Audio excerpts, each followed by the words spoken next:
Enzo Recto, kalaban ang katiwalian at kasinungalingan, kakampi sa katotohanan at kabutihan.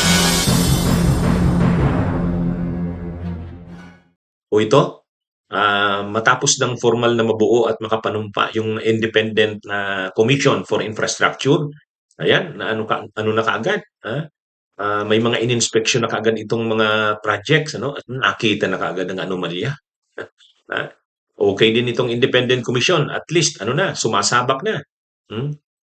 O ito, mga kabunyog, itong bagong buong independent commission for infrastructure, nagsimula na ng kanilang trabaho. Matapos silang mabuo at makapanumpa, ang kaagad-agad buwelo na sila, lumalarga na. Ang unang ginawa nila, nagsampul silang magbisita ng mga flood control projects. Doon muna sa malapit. At ang pinuntahan nila, Quezon City. Yun. Kasi alam naman natin ang Quezon City, napakaraming flood control projects ang pinatupad.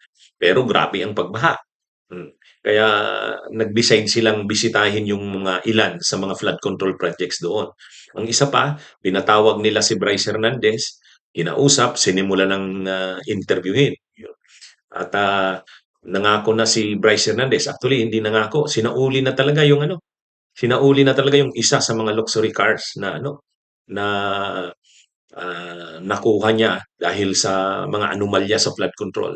Kaya maganda yung tinatakbo ng itong Independent Commission for Infrastructure.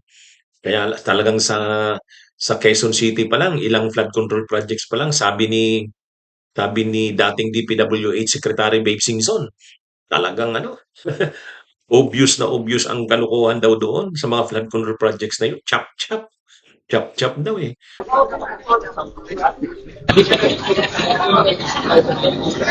Winter 2019, therefore 2019 pa rin.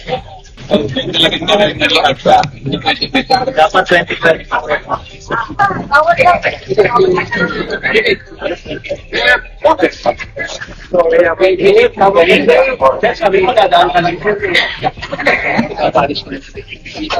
Sir, kapapalit lang po yan.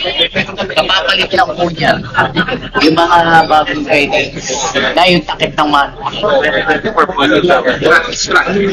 Hindi mo, pinalitan lang po yung Channel cover na. So, ano sasabi niyo po dito sa Mayor.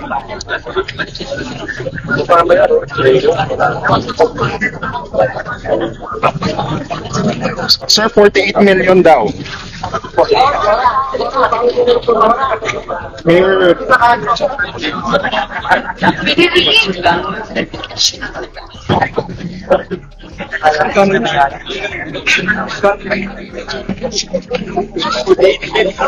Yeah, 48 million. This digital traffic center. Yes, sir. Bigyan ko rin ng investigation.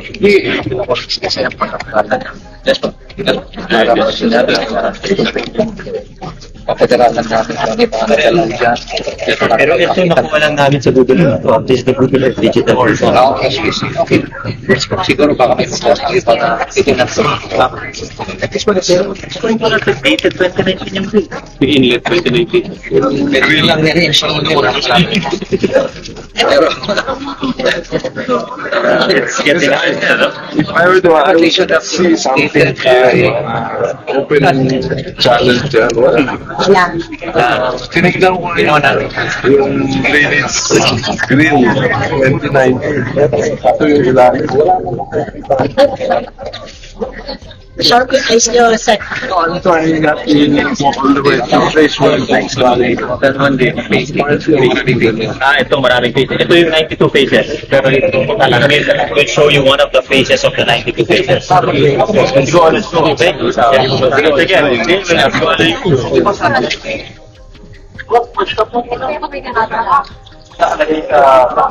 Nakalagay sa tarpaulin.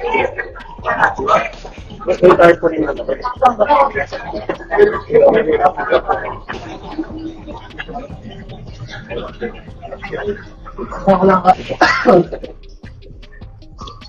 Yeah, so engineer. At Valley Mayor, ito pong site, it's phase 8 of the San Juan River Flood Mitigation Project.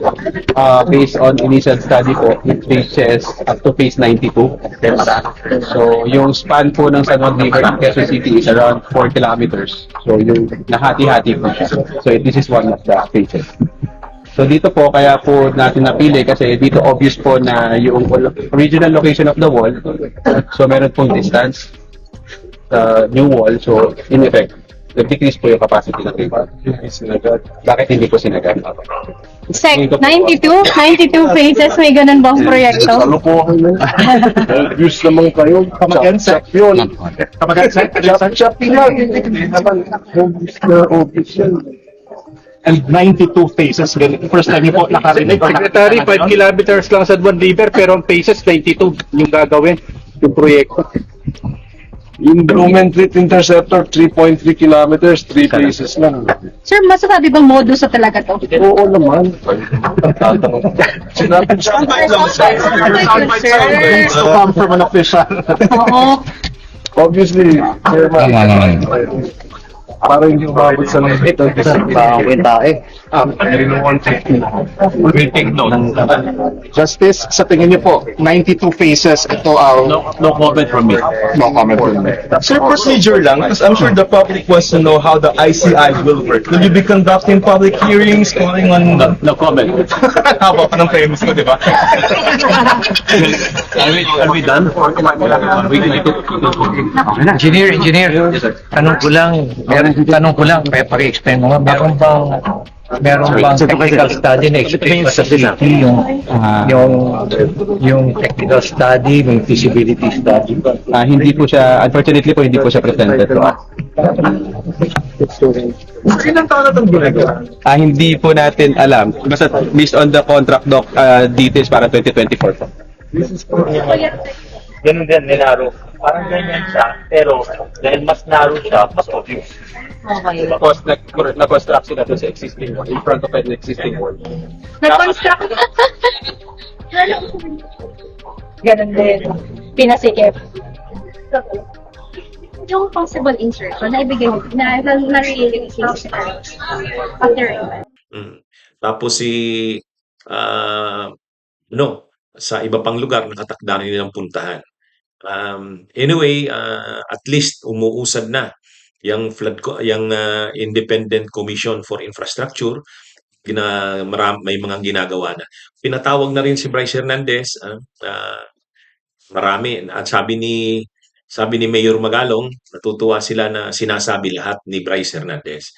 Kaya mukhang magiging star witness si Bryce Hernandez dito sa sa isyung ito ng mga katiwalian sa flood control lalo sa Bulacan. Talagang nagko-cooperate daw si Bryce Hernandez sabi ni Mayor Magalong. Anyway, abangan pa natin ang mga susunod na gagawin ng nasabing Independent Commission for Infrastructure. Ang importante ngayon, nagsisimula na ito ng trabaho, nag-i-interview na ng mga dapat interviewin, nagbibisita na ng mga ilang flood control projects. At nagsimula na rin silang may accomplishment na may nakabalik ng kahit paano isang luxury car. 22 million yata yun, ang halaga nun. Kaya matindi rin. Okay, good luck sa Independent Commission. Siguro, isang magiging malaking trabaho nito, pag-iimbestiga kay Saldico, pag-iimbestiga rin sa mga senador. Kasi hindi magiging kapanipaniwala pag Senado ang nag-imbestiga sa sarili nilang senador. Hindi rin kapanipaniwala na kapag ang House ang nag-imbestiga kay Saldico. Pero pag Independent Commission, yung create na Independent Commission, medyo may tiwala pa ang tao. Kaya maraming tatrabahuhin itong Independent Commission na ito for Infrastructure. Bunyog, halikan na kasama ka. Bunyog, kapag buklod ay may pag-asa. Luzon, Visayas, Mindanao, isa ang pananaw.